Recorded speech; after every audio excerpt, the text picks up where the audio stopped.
ایران کا عرب ممالک پر حملے کرنا اگر جائز نہیں ہے تو انہی عرب ممالک کا امریکہ کو اڈے دینا کون سا اسلام ہے؟ فرقہ واریت کے اندھیرے میں پھنسے اس مسلمان کو پتہ ہی نہیں لگ رہا کہ ایران کی جیوگرافیکل پوزیشن ایسی ہے کہ جب بھی یہ اسرائیل پر میزائل داغتا ہے تو یہ میزائل ان عرب ممالک پر سے گزر کے جاتا ہے، اور امریکہ نے یہی کیا ہے کہ انہی عرب ممالک میں اپنے ڈیفینسو سسٹم تعینات کر کے ایرانی میزائلز کو انٹرسپٹ کرنے کا زبردست بندوبست کیا ہے۔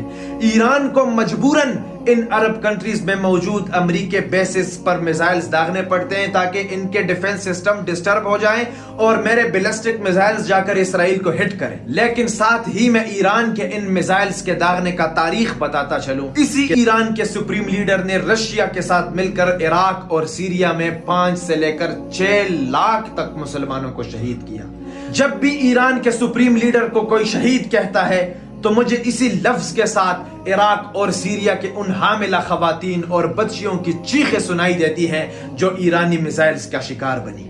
اسرائیل اپنی جارحیت برپا کرتے ہوئے فلسطین میں 70 سے لے کے 80 ہزار تک مسلمانوں کو شہید کرتا ہے، اور اسی ایران نے عراق اور سیریا میں لاکھوں مسلمانوں کا خون بہایا ہے۔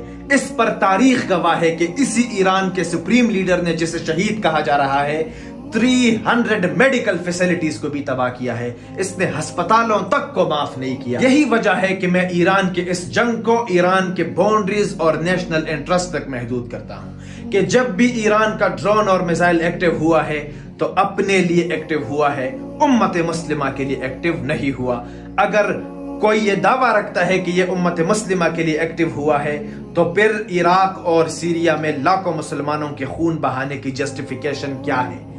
تاریخ کو پس پشت ڈال کر حالات کے تناظر کا تقاضا یہ ہے کہ ایران کے جنگ کا ساتھ دیا جائے کیونکہ ہمارا دشمن ایک ہے، لیکن بات جب شہادتوں کی آئے گی تو محمد مصطفیٰ علیہ السلام کی شریعت میں شہادت کا انحصار عقیدت پر ہے، جنگ پر نہیں ہے۔ کل کو اگر اسرائیل کے خلاف چائنا جنگ لڑے تو وہ بھی شہید ہوں گے، اگر امریکہ اور اسرائیل کے خلاف نارتھ کوریا جا کر ایکٹیو ہو کر جنگ لڑے وہ بھی شہید ہوں گے۔ ہمارے ہاں شہید ہونے کا معیار جنگ لڑنا نہیں ہے، حق پر کڑے رہ کر لڑنا ہے۔ اگر کوئی حق پر کڑے رہ کر امت محمد مصطفیٰ اور دین اسلام کی سربلندی کے لیے لڑتا ہے وہ شہید ہے۔ باقی کسی بھی قسم کے انسان کو ہم مردار نہیں کہتے، لیکن تمہیں شہید کہلوانے کا حق نہیں ہے۔